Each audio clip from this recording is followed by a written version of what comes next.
Greetings, friends. If you enjoy brutal conflict or take pleasure from vitriolic verbal violence, then you're probably not going to be satisfied with this video. However, if you would like to listen to two fountain pen nerds debate which fountain pen is better, then stick around, because I am going to be telling Brian why the Visconti Homo Sapiens is the superior fountain pen to whatever. Well, I'm gonna be shattering Drew's flimsy reasoning to pieces by illustrating why the Sailor King of Pens is superior to the Homo Sapiens. If you haven't watched the other one that we did, we'll explain how it's gonna work here. We have 3 different rounds. We're gonna be explaining some of its notable features, including aesthetics. We're going to be talking about its build, performance, kind of the operation and use of the pen. We're gonna be talking about its value, price. And then we're gonna switch seats a little bit and have to explain some pros and cons of the other person's pen. So you'll get a full experience here, and we'll see if we can have one come out on top at the end. I'm excited about this one because, there's a lot to talk about here. There certainly is. Shall we get started with round number 1? Notable features, aesthetics, variety, overall appeal on the Sailor King of Pens. First off, it's got a huge nib that just looks incredible. I mean, that nib is fantastic. My second point, it's got a big, beautiful nib. Third point, it's got a luscious, captivating, alluring nib. It's just, you can't, those 3 points right there, I could pretty much just end it here. There's 2 versions of the Sailor King of Pens. You can have the 1911, this beautiful rounded top, or if you like flat top, you can get that as well with the King of Pens Pro Gear. So you've got options. Same amazing nib on both pens, but you get some different aesthetics on its shell, so to speak, which is pretty great. It's got some standard resins, sure. Beautiful colors, of course. But they've got ebonite, they've got urushi finishes, hand-painted maki. You can get stunning art pieces really for all tastes.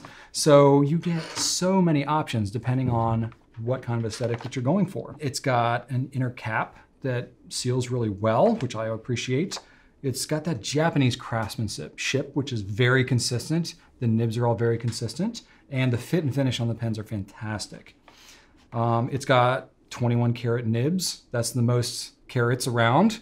You can't really get much more than that in the fountain pen world, so that right there is pretty great. Did I mention it has a big, beautiful nib? Just want to make sure I got that across. No, I don't think you did. And it's been around for a very long time. Very established pen. Sailor's been around for over 100 years, and this pen has been around for a number of those. So yeah, pretty tough to beat, I would say. I heard you list several different materials. You mentioned resin, maki. Yeah. Did you forget to write down lava, or did you just not have that? No. Okay. I didn't have lava. That's strange, because I have lava. I have lava. Is that not? No, oh wait, not a this thing. is something that doesn't exist anywhere else in the fountain pen industry. Only Visconti has mastered the volcano. Only Visconti has harnessed the fire and the fury of Mount Etna and compressed it, tamed it, and ridden it to victory in the shape of the Visconti Homo Sapiens fountain pen, harnessed under bronze hardware and presented in an innovative shell that includes a hook-safe lock mechanism, which also, correct me if I'm wrong, no one else does that either. So that's 2 things now. That is pretty bad. That's 2 things. The hook-safe lock, the basaltic lava resin, and it does have a power filler. So this is a vacuum filler, in this case, of the Bronze Age Homo Sapiens, which I have here. And yes, there's not quite as many carats as you have, but we are up at 18, so that's just fine. I guess we're if happy that's with the best that. we can do, then okay. Well, technically, we have been up to 23 at some point, but we were like, we didn't need that. It At didn't some need point, it. huh? Not anymore? Not anymore. Not anymore? It was superfluous. Different nib, different time. Perhaps. How many perhaps. changes to their nibs have they had in the last I will 10 say years? they've been constantly improving, which isn't that what you want from a fountain pen? Shouldn't you I always guess- be seeking to improve yourself? I Isn't guess perfection the if goal? you've got that room for improvement. Oh, golly then gosh. Sure. Alrighty. That would be a good way to go. So not only do you have, I know you're very proud of your different materials, but you have the Bronze Age Homo sapiens here. You also have the Crystal Dream, which has a large ink window so that you can see the internal filling mechanism crystal clear. The Dark Crystal, which has a slightly smoky window in case you wanted a more subdued ink window experience. And then you've got several acrylic versions as well. So the Homo sapiens delivers not only in terms of a variation in just, designs and aesthetics, but actual material as well, which is something that the King of Pens hasn't quite been able to figure out yet. So, but there's still time. It's been around for quite a long time, but hasn't quite been able to do what Visconti has been able to do in less than 20 years. So, but I have faith. I have faith in you. Also a beautiful nib, gorgeous engraving, beautiful Visconti logo there. It's a stunning nib. It doesn't need to be gigantic in order to be nice. So No, but it would be better if it was. Round 2. Round 2, operation and use. Let's talk about performance, build quality, serviceability, all these things. So the King of Pens. Oh, what is this? Mention the nib. Thank you, yes. Have we talked about this giant nib on the Sailor King of Pens? Thank you very much. We're gonna fire our producer.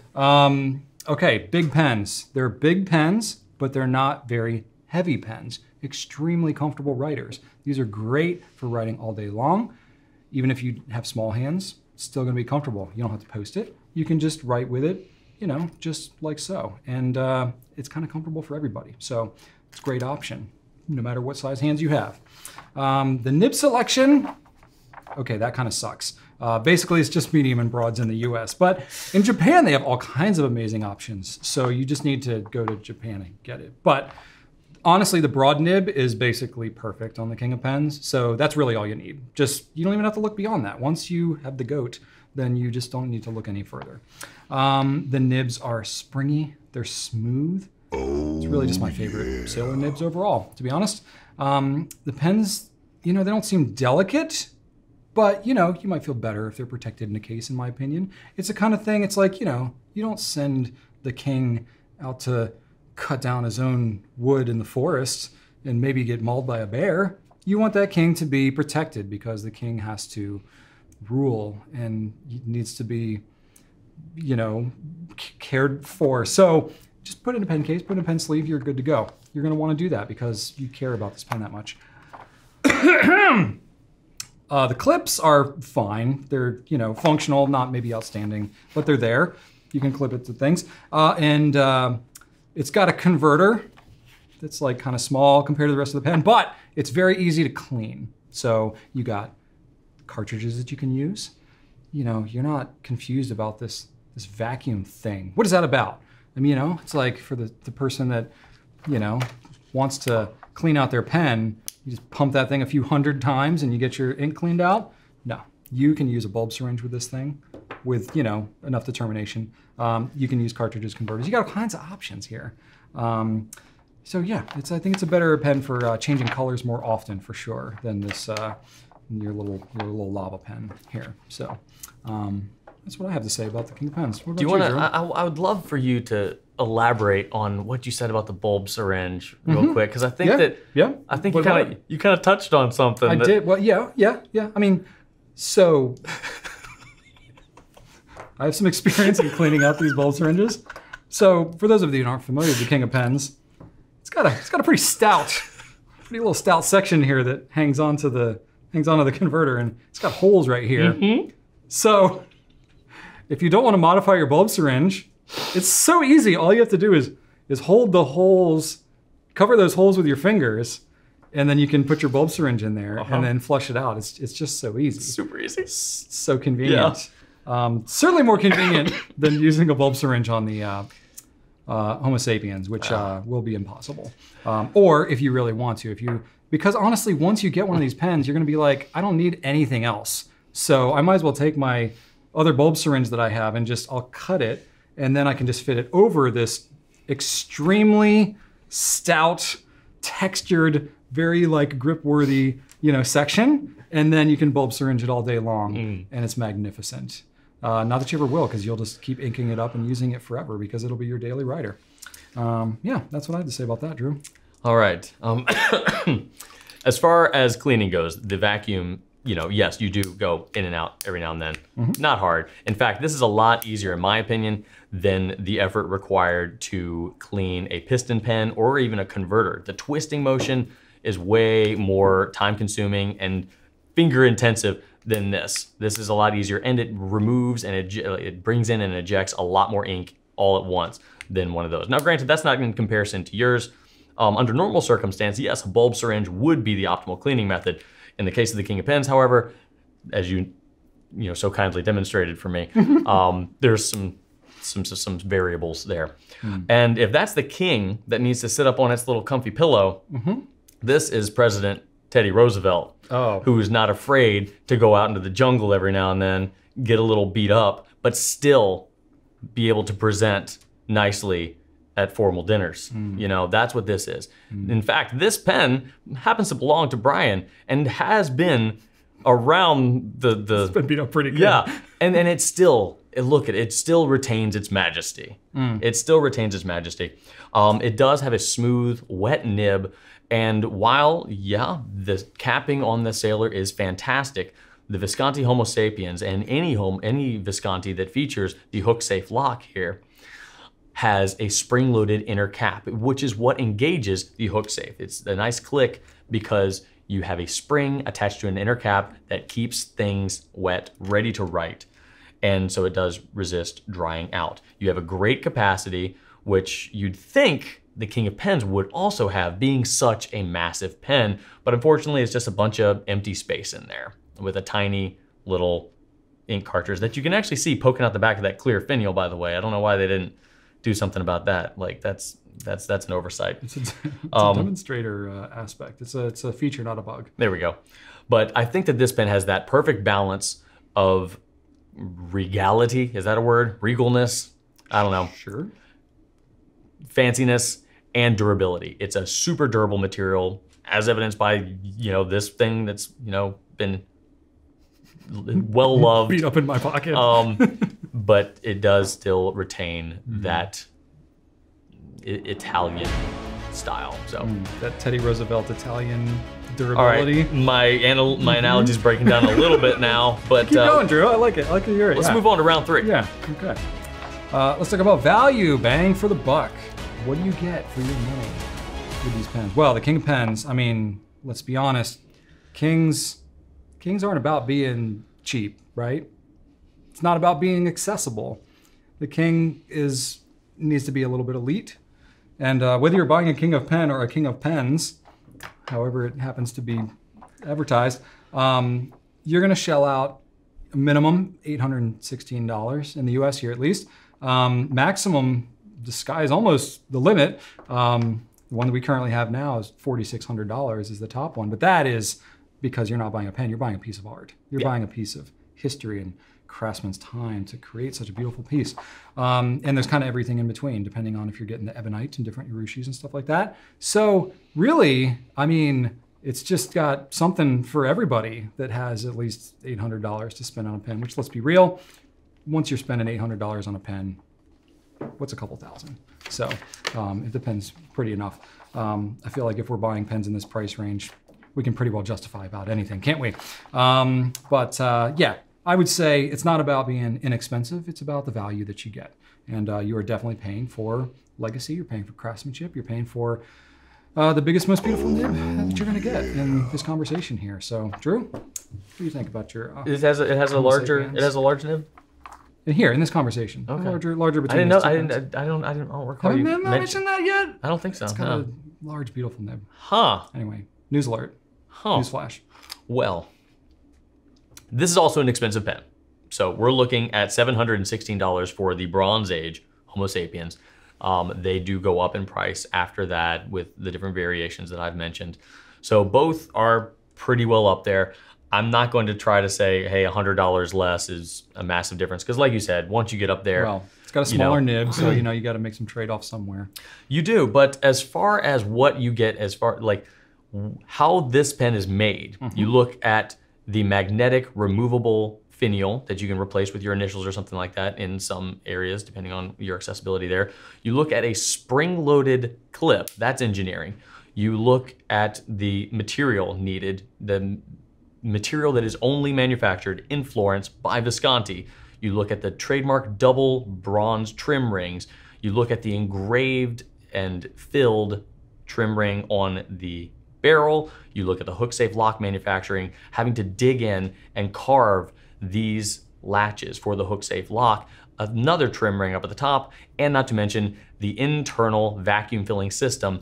Engineering wise, there is a whole lot more that you are purchasing for $100 less than the lowest price Sailor King of Pen, which is in effect just a larger version of 2 of the pens that they already sell. Well, you know, I could definitely make it sound like it's got a lot of value if I named every single part of the pen too, Drew. Should I talk about every trim ring that this one has too? I don't think I need to. I have more trim rings. Because there's only one thing you need to look at.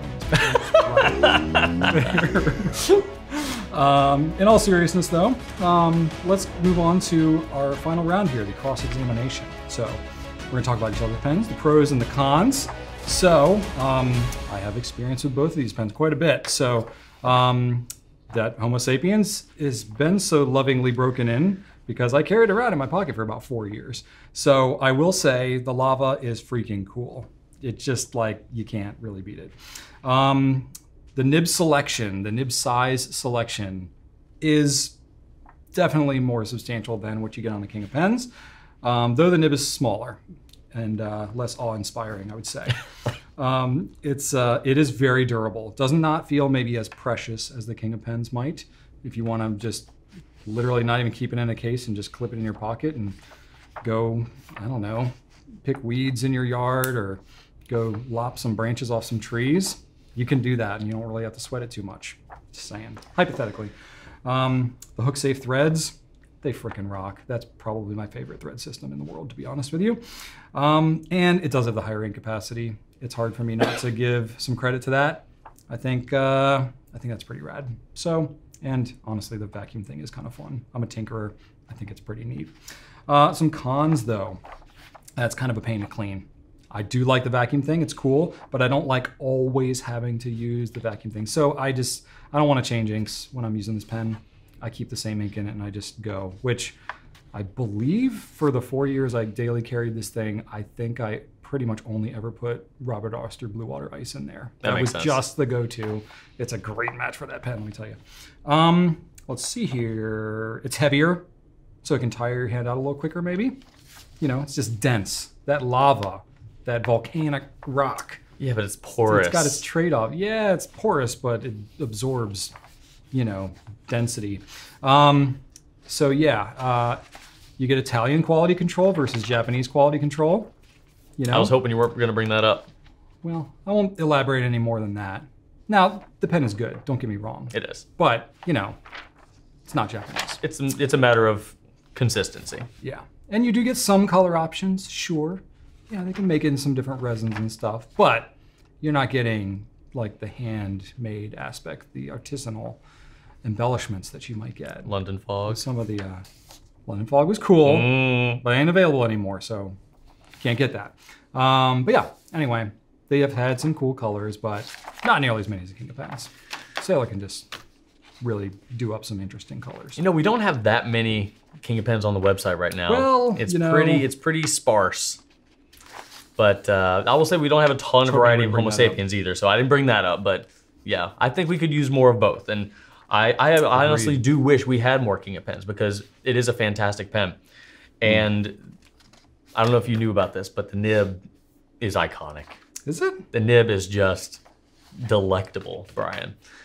It resonates. I said to Brian a couple months ago that I hadn't had the opportunity to write with a lot of King of Pens, and he immediately got up, went and got that pen, which happened to be inked up, and put it in my hand.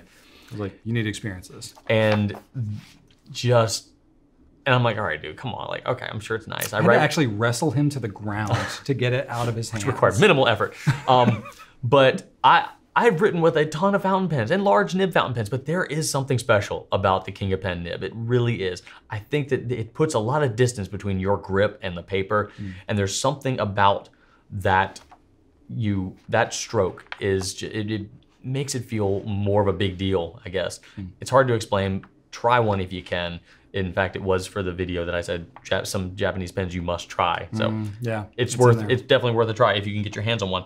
The performance and the reliability of that nib as well. So the actual writing experience, I think it does, you know, take the win from the Visconti in this case. Sailor in general, they produce nibs that are consistent. If you buy a Sailor and you like it, you buy a second Sailor, you can expect that second Sailor to write just as good. And that's something you simply can't say about every brand. You just can't, but you can say it with Sailor and you can say it with the King of Pen nib. And it is, even with Brian's funky pinching the, you know, a whole, I think whole you mean trick. Innovative. It's resourceful. I would still say, despite that, it's probably easier to clean than the Homo Sapiens, unfortunately. And with the Bronze Age, you can't see when it's clean. And I don't like that. I like my pens brought that up. to be completely clean. And if I can't see it, I prefer it. So there are some of them that do have clear windows, so it definitely helps. True. But I do prefer a pen that is easy to clean and I can know when it's completely pristine. That said, I think we're good. Drew, you've convinced me. I think we can end the video right here. I think we've all decided the King of Pens is the champ, right? Over $800 for such a simple pen. That one's cool. It's got the clear finials, but a lot of the King of Pens are just larger versions of the Pro Gear Slim, the 1911, 1911S. You prefer a complicated pen as opposed to a simple one? The price jump for just more resin, over $800. That's a little. It's not just more resin. You get more something else. You get the nib. You do get the nib, but it's just a bit of a stretch for me, especially when a lot of the colors are available in the smaller pen. So it's not, you're basically buying it for a nib vehicle. And I kind of wish that wasn't the case, because it is, I do like the form factor. I do agree with What's the argument here? I don't see a problem at all. You're just paying for the nib, but like it should be a complete package. This has everything going for it. You got a very cool gold nib with a beautiful engraving, and how many trim rings it has. Did I mention the trim rings? Because that's everything. And you have so much room for capacity, but they're not taking advantage of it. If the King of Pen had some sort of integrated filling system, I think that would just send it into the stratosphere in terms of value. But unfortunately, you're still dealing with the same Sailor converter that you have on the tiny little Pro Gear Slim. And what if they did a vacuum filler King of Pens? That would be amazing. Oh my God, that would be amazing. I would love it. So, one can dream. And I do think that right now the color selection is somewhat limited compared to the Pro Gear Slim, and the two 1911 sizes. Well, that is for sure. As well. So I love the pen. I don't think that it is reaching for its potential in the way that the Homo sapien is striving to reach its potential. Well, striving would be a good word to describe it, wouldn't it? I would say that King of Pens has already achieved all right its potential. I think in summary, if we're going to settle which pen is better, I think I win. I think we've done it. I think I'm gonna give you the nib, Brian. I'm gonna give you the nib. That has a better nib. That has a better writing experience. I think it wins in terms of writing, but does it win in terms of value? This is a more affordable pen, and there's just more going on. There's just more going on. There's more innovation happening here. If I could take the nib off the King of Pens and put it on a Homo Sapiens, I think that would be like the ultimate. You've got the spring-loaded inner cap. Really? You've got the hook-safe lock. You've got the vacuum filler. You've got the lava, the bronze. Like, there's a lot going on. This almost says like collab.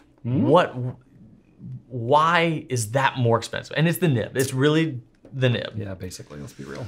So it just depends on what you want, I think. Like if you are just all about writing, if you just want an incredible writing experience and you're willing to pay for it, the King of Pen is the place to go. If you want a bit more of a total package, then I think the Homo Sapiens is the better choice. I would definitely say the Homo Sapiens is probably known as more of like the grail pen for most people in the pen community. I think people respect the King of Pens, but not as many people have had a chance to experience it. Yeah. It's not as widely kind of known about, discussed about, at least in the US. So I might have to give it to the Homo Sapiens on this one, but I don't know. I can't give it fully because the King of Pens is pretty banging. It's pretty special to write with. I think we need a Franken pen, King of Pens nib on a Homo Sapiens, and then this whole conversation can be over. That would be pretty amazing. That'll probably happen. Hey, you never know. One can dream, right? Let's talk to BK. He can probably work something up. Oh my God. But genuinely, though, we are curious what y'all think of this too. You know what? Let's ask. Really? Yes. We can do that?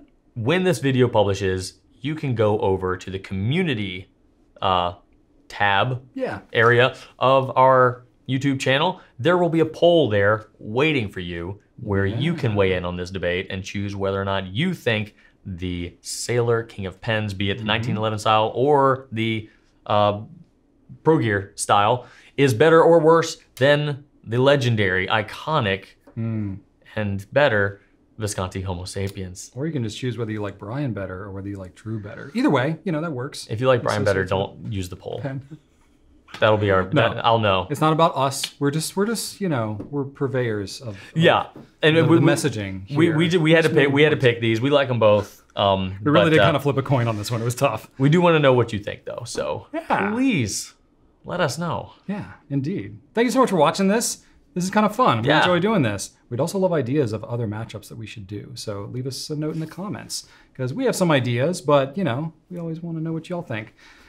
You can check out all these pens and other things at gouletpens.com. They'll be linked in the description below if you want to buy them. Heck yeah. Thank you all for watching and right on.